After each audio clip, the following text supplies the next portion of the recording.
வெள்ளைக்காரர்களையும் விஞ்சி விட்டார்களா நம் நாட்டின் கொள்ளைக்காரர்கள்?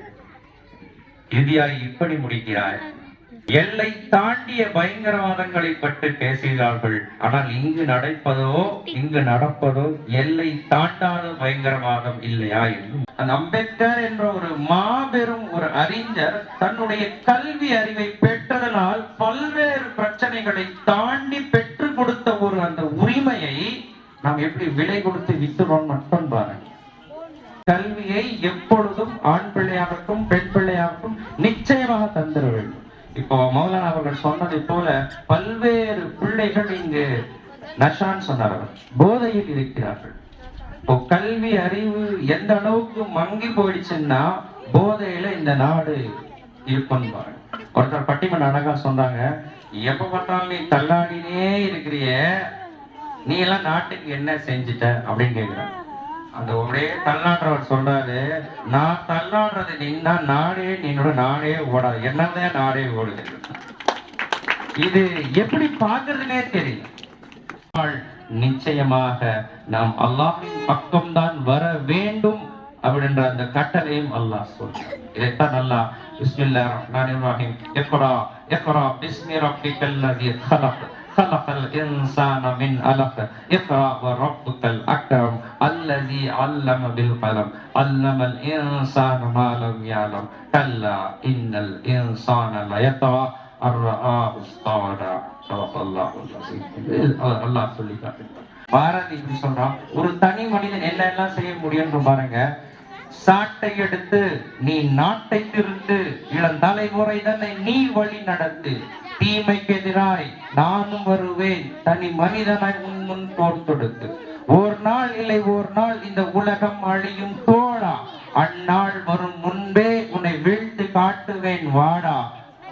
தனி மருதன் தனி ஒருவன் நினைத்து விட்டால் இந்த உலகத்தில் தடைகள் ஏதும் இல்லை. அப்போ நினைப்பதும் செயல்படுத்துவதுதான் ரொம்ப முக்கியம். இறைவனை எவரும் கண்டதில்லை, ஆனால் நான் இன்று கண்டு கொண்டேன். நான் கண்டது அவனின் வடிவத்தை அல்ல, ஆனால் தூய இதயத்தை. 5 ஆண்டாய் என் அம்மாவை காணவில்லை, ஆனால் நான் இன்று கண்டு கொண்டேன். 5 ஆண்டாய் என் அம்மாவை காணவில்லை, ஆனால் நான் இன்று கண்டு கொண்டேன். அது மற்றொரு பெண்ணின் வடிவில் அல்ல, அந்த வெண்ணிலவின் வடிவில். அஸ்ஸலாமு அலைக்கும் வரஹ்மத்துல்லாஹி வபரகாத்துஹு. எனக்கு முன்னால் பேசிய எனது அன்பு ஆசான் சகோதரர் தோழர் யாழன் ஆதி ஐயா அவர்கள் தன் பேச்சினை சரியாகவும் சுவையாகவும் தெளிவாகவும் முறையாகவும் விரிவாகவும் அழகாகவும் அனைத்தையும் பேசி முடித்துவிட்டு அவர் விட்டு சென்றதை தொட்டு முடிக்க அன்பு கட்டளையிட்டதால் நான் உங்கள் முன் நிற்கிறேன். This day is not only the day of celebration, but this day is a day of realization என்பதுதான் ரொம்ப முக்கியமானது. நிச்சயமாக குடியரசு தினம் என்பது ஒரு கொண்டாட்டத்திற்கான நாள் தான். ஆனால் கொண்டாடுவது மட்டுமே நமது கடமை ஆகாது, உணர்வதற்கான ஒரு நாளாகவும் இதனை நாம் எடுத்துக்கொள்ள வேண்டும். இன்னும் கொஞ்சம் ஆழ்ந்து சொல்லணும்னா இந்த நாள் ஒரு விதைக்கின்ற நாளாக நாம் பார்க்கப்பட வேண்டும். குடியரசு என்றால் என்ன, அந்த வார்த்தை குடியரசு என்றால் என்ன அப்படின்னு பார்க்கும் பொழுது மக்களிடமிருந்தே அதிகாரத்தை பெற்று ஆட்சி அமைக்கின்ற ஒரு முறை. அந்த முறையை நடைமுறைப்படுத்திய அரசியலமைப்பு சட்டம் கொண்டு வந்ததால்தான் குடியரசு ஆட்சி முறை என்று வருகிறது. அப்போ லிங்கன் சொல்வதை போல a nation for the people, by the people, to the people. ஒரு நாடு மக்களுக்காக, மக்களால், மக்களே ஆடுகின்ற ஒரு முறைதான். அந்த நாள் தான் இங்கு நாம் கொண்டாடி கொண்டிருக்கிறோம். அப்ப இதனால நமக்கு என்னதான் சார் கிடைச்சிருச்சு, அதுவும் ரொம்ப முக்கியம். பாருங்க, சில பல்வேறு உரிமைகளை ஐயா சொன்னார். நான் சுருக்கமா அதை பிளாஷ் பண்ணி காட்டுறேன். முதலில் சுதந்திர உரிமை, மத சுதந்திர உரிமை, சமத்துவ உரிமை, சுரண்டலுக்கு எதிரான உரிமை, ரொம்ப முக்கியமானது, சுரண்டலுக்கு எதிரான உரிமை, கல்வி மற்றும் கலாச்சார உரிமை, அரசியலமைப்பு தீர்வுகளுக்கான உரிமை என பல்வேறு உரிமைகளை நாம் பெற்ற தினம். இந்த உரிமைகள் எல்லாம் பெற்றோம், அதெல்லாம் கரெக்ட். சாக்லேட் கொடுத்து எல்லாரும் கொண்டாடுறோம், ஜெய்ஹிந்த் சொல்லி எல்லாரையும் நம்ம நினைவுக்கிறோம், அதெல்லாம் கரெக்ட். ஆனால் இந்த உரிமைகளை நாம் எந்த அளவுக்கு சரியாக பயன்படுத்தி கொண்டிருக்கிறோம் என்ற ஒரு கேள்விதான் இங்கு ஒரு மிகப்பெரிய கேள்வியாக இருக்கிறது. இந்த சிந்திக்கக்கூடிய விஷயமாக நெடுஞ்செழியன் இப்படி சொல்றார், காந்தியே ஒரு கால் நீர் பிறக்காமல் இருந்திருந்தால் இந்த தேசத்திற்கு சுதந்திரம் கிடைக்காமல் இருந்திருக்கலாம். ஒரு கால் நீங்கள் இறக்காமல் இருந்திருந்தால் சமூக விடுதலை கிடைக்காமல் இருந்திருக்கலாம். நீ வணங்கிய ராமரே ஆளாத போது கிராமராஜ்யம் ஆடவப்பா செய்கிறது.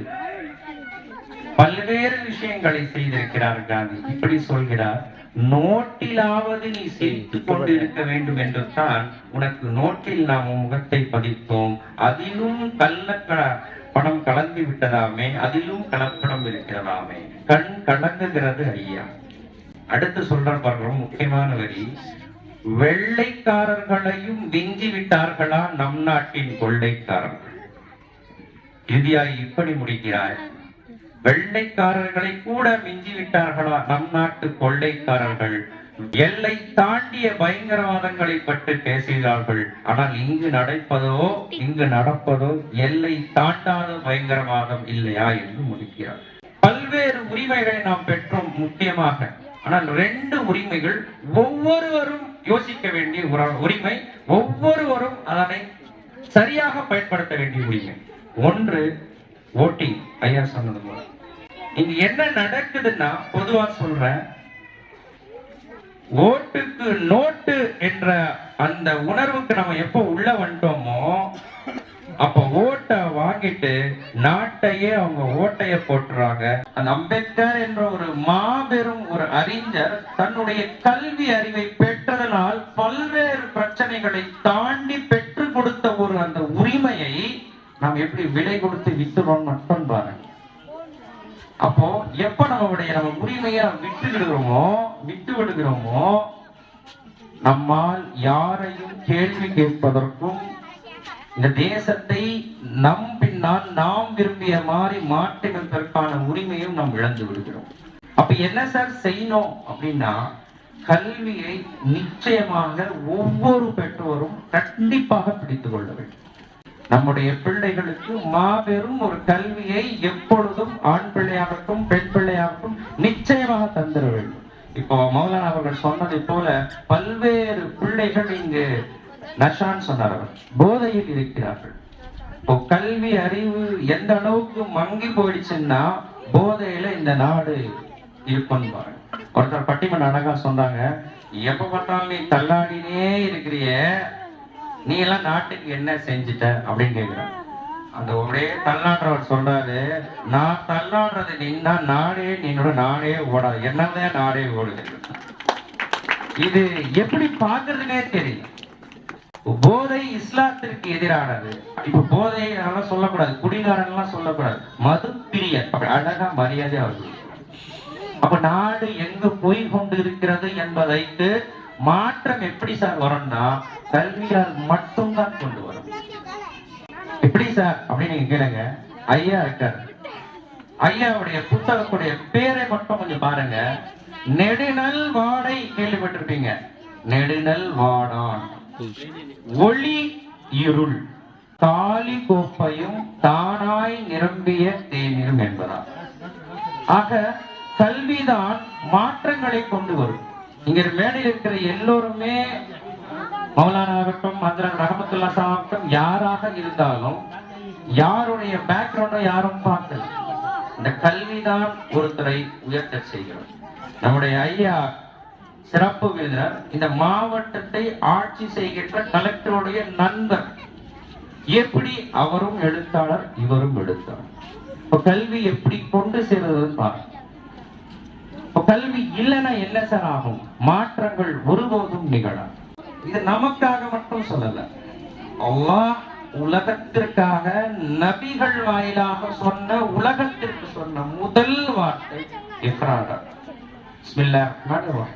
இக்ரா, ஓதுகிறார். அப்ப அவர் சொல்றார், நான் ஒரு உம்மி, நான் எப்படி படிப்பேன்? யாவற்றையும் படைத்த அல்லாஹ்வின் பெயரை கொண்டு ஓதுவீராக, அவன் மாபெரும் கொடையாளி, நீர் ஓதுவீராக என்று மீண்டும் சொல்லப்படுகிறது. அடுத்த அல்லாஹ் சொல்ற வரிகளை பாருங்கள்.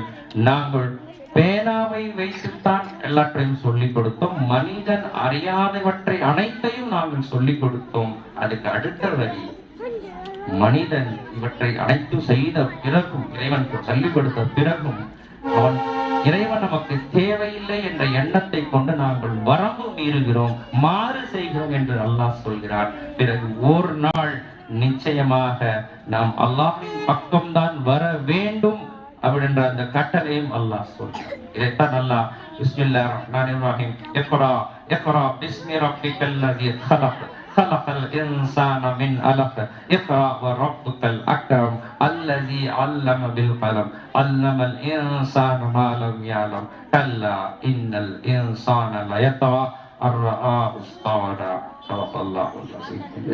அல்லாஹ் சொல்லி காட்டுகிறார். மாற்றங்கள் வரணும்னா, உரிமைகள் மீட்கப்பட வேண்டும் என்றால் கல்வி அறிவு நிச்சயமாக நமக்கு தேவைப்படுகிறது. அப்போ ஒவ்வொரு பெற்றவர்களும், இங்க இருக்கிற எல்லோருமே என் பிள்ளைகள் நெடுந்தொலைவு கல்வியை பெற வேண்டும் என்ற ஒரு எண்ணத்தை விதைக்க வேண்டும். இதை நான் எப்படி பாக்குறேன்னா, இப்படி நான் செய்யறேன்னா என்ன சார் ஆகும்? நான் இஷ்டத்துக்கு வாழ்றேன், இஷ்டத்துக்கு ஏதோ நான் செய்யறேன், நாடு எப்படி போனா எனக்கு என்ன, என்னால என்ன ஆகும் அப்படின்ற ஒரு உணர்வு வச்சுக்காதீங்க. பாரதி இப்படி சொல்றான், ஒரு தனி மனிதன் என்ன எல்லாம் செய்ய முடியும் பாருங்க. சாட்டை எடுத்து நீ நாட்டை திருத்து, இளம் தலைமுறை தன்னை நீ வழி நடத்து, தீமைக்கு எதிராய் நானும் வருவேன், தனி மனிதனாய் முன் போர் தொடுத்து, ஒரு நாள் இல்லை ஒரு நாள் இந்த உலகம் அழியும் தோழா, அந்நாள் வரும் முன்பே உன்னை வீழ்த்து காட்டுவேன் வாடா, தனி மருதன் தனி ஒருவன் நினைத்து விட்டால் இந்த உலகத்தில் தடைகள் ஏதும் இல்லை. அப்போ நினைப்பதும் செயல்படுத்துவதுதான் ரொம்ப முக்கியம். நான் எப்படி இதை சொல்ல விரும்புறேன்னா, ஒரு தாயையும் நம் தாய் நாட்டையும் இங்க ஒரே மாதிரி நேசிக்கக்கூடிய அந்த உணர்வினை நாம் பெறணும். அது இல்லாததான் இங்க ஒரே பிரச்சனை. ஏதோ நம்ம வாழ்க்கையை கடந்து செல்கிறோம், வாழ்க்கையை வாழ தூங்கணும், விதைக்க வேண்டும் என்று நான் சொல்ல வருகிறேன். எப்படி சார்னா பாருங்க, இதை மட்டும் நான் சொல்லி முடிக்கிறேன். ஒரு பிள்ளை தன் தாயை ரொம்ப நேசிக்கிறார், நேசிச்சுட்டே இருக்காரு, வாழ்க்கைய வாழ்றாரு. ஒரு கட்டத்துல அவங்க இறந்துடுறாங்க. சரி, அந்த உணர்வை அவங்க அம்மா இழந்ததை அவரால் அந்த உணர்வு மறக்கவே முடியல. அப்படி ஒரு உணர்வு அவருக்கு கிடைக்குது. திடீர்னு ஆழ்ந்து அப்படியே வெளியே தூங்கும் பொழுது அப்படியே தன்னை மறியாம அப்படியே அவர் தூங்கினார். திடீர்னு எழுந்து பார்க்கும் பொழுது வானத்துல அழகான ஒரு நிலா இருக்கு. அந்த நிலா அப்படியே பாக்குறாரு. அந்த நிலவில் அவங்க அம்மாவுடைய முகம் தெரிகிறது. பக்கத்துல இருக்கிறவங்க எடுத்து பட்டாங்க, பாருன்னா ஆமா நிலா இருக்கு அப்படின்றாரு. சரியா பாருன்னா நிலா பாக்குறாரு. ஆனா இவருக்கு மட்டும் நிலாவில் அவங்க அம்மாவுடைய முகம் தெரியுது. அப்போ இறைவனுக்கு ஒரு நன்றி சொல்றாரு. எங்க அம்மா போயிட்டாங்க, இந்த உலகத்துல நான் இல்லை, எங்க அம்மா இல்லைன்னு நினைச்சிட்டு நான் இறைவா நான் நினைச்சிட்டேன். ஆனா எங்க அம்மா ஒவ்வொரு நாளும் என் கனவுல வருவாங்கன்னு நினைச்சு எனக்கு பார்த்தாங்கன்னா நிலவுல வறட்சிக்கு நீ இறைவன் சொல்லிட்டு அவர் இப்படி சொல்றாரு, இறைவனை எவரும் கண்டதில்லை, ஆனால் நான் இன்று கண்டு கொண்டேன். இறைவனை எவரும் கண்டதில்லை, ஆனால் நான் இன்று கண்டு கொண்டேன். நான் கண்டது அவனின் வடிவத்தை அல்ல, ஆனால் தூய இதயத்தை. 5 ஆண்டாய் என் அம்மாவை காணவில்லை, ஆனால் நான் இன்று கண்டு கொண்டேன். 5 ஆண்டாய் என் அம்மாவை காணவில்லை, ஆனால் நான் இன்று கண்டு கொண்டேன். அது மற்றொரு பெண்ணின் வடிவில் அல்ல, அந்த வெண்ணிலவின் வடிவில். அழகாய் இருக்கிறாய் என அனைவரும் ரசிக்கிறார்கள். நிலவே அழகாய் இருக்கிறாய் என அனைவரும் ரசிக்கிறார்கள். ஆனால் நிச்சயமாக நானும் ரசிக்கிறேன். அந்த நிலவை மட்டுமல்ல, அந்நிலவில் குடியிருக்கும் என் அவளையும் பார்த்து. அழகாய் இருக்கிறாய் என அனைவரும் சென்று விட்டார்கள் அடுத்த பொழுதிற்காக. ஆனால் நான் மட்டும் காத்திருக்கிறேன் அந்த வெண்ணிலவின் வருகைக்காக. காரணம், அந்நிலவின் வருகைதான் என் அவளின் வருகை என்று அழகாக முடிக்கிறார். நான் என்ன சொல்ல விரும்புறேன்னா, தாய் இருக்கும் போது பார்க்காமல் தாய் இல்லாத போது எவ்வளவுதான் நாம் கஷ்டப்பட்டு கதறி அழுதாலும் கூட அவர்களின் பாவ மன்னிப்புக்காக நம்ம இறைவனம் இறையஞ்சுவை தவிர அவங்க இல்லைன்ற உணர்வை நம்மளால எதுவுமே பண்ண முடியாது. அதே போலத்தான் தாயை நாட்டையும் நாம் இருக்கும் பொழுதும் நம் பிள்ளைகள் இருக்கும் பொழுதும் அவர்களை சரியாக வழி நடத்தி அவர்களை கல்வி கொடுத்து ஆட்சி அதிகாரத்தில் உட்காரும் அளவிற்கு நாம் அவர்களை சிறைப்படுத்தி முறைப்படுத்தி தீனுடைய கல்வியும் துனியாவுடைய கல்வியும் நாம் கொடுக்கவில்லை என்றால் நாளை அவர்கள் வளர்ந்த பிறகு போதைக்கு அடிமையானாலும் வேறு யாருக்கு அடிமையானாலும் அப்பொழுது அழுவதால் ஒரு பிரயோஜனமும் இல்லை. ஆகவே இந்த தேசத்தை காப்பதும் நம் நாட்டை வருங்கால பிள்ளைகளிடம் சரியாக கொடுக்கின்ற கடமையை ஒவ்வொருவருக்கும் ஒவ்வொரு பெற்றவர்களுக்கும் உண்டு என்ற ஒரு உணர்வோடு ஒரு விதையோடு இந்த நாளை நாம் துவங்க வேண்டும். நிச்சயமாக நாம் முயற்சித்தால் நாம் உழைத்தால் எத்தகைய கஷ்டங்கள் வந்தாலும் இறைவன் அதற்கு வழி கொடுத்து நமக்கு பாரத்தை அனைத்தையும் தவிர்த்துவிட்டு இந்த தேசத்தை மாற்றுகின்ற ஒரு மாபெரும் மனிதர்களில் நம் பிள்ளையையும் இறைவன் ஆக்குவான் என்ற நம்பிக்கையுடன் வாழ்வோம். வீழ்வது நாமாக இருப்பினும் கவலை வேண்டாம், வெல்வதும் வாழ்வதும் இந்த தேசமும் தேசமாக இருக்கட்டும், அதில் நம் பிள்ளைகளின் பெயர் இருக்க வேண்டும் என்று கூறி வாழ்வது ஒரு முறை வாழ்த்தட்டும் அடுத்த தலைமுறை என்று கூறி இந்த அழகிய வாய்ப்பை கொடுத்த இத்தனை முறையும் நீங்கள் பொறுமை காத்து கேட்ட அனைத்து நல்லுள்ளங்களுக்கும் நன்றி பாராட்டி விடைபெறுகிறேன். வாக்குறுத்தாவானா அல்ஹம்துலில்லாஹி ரப்பில் ஆலமீன்.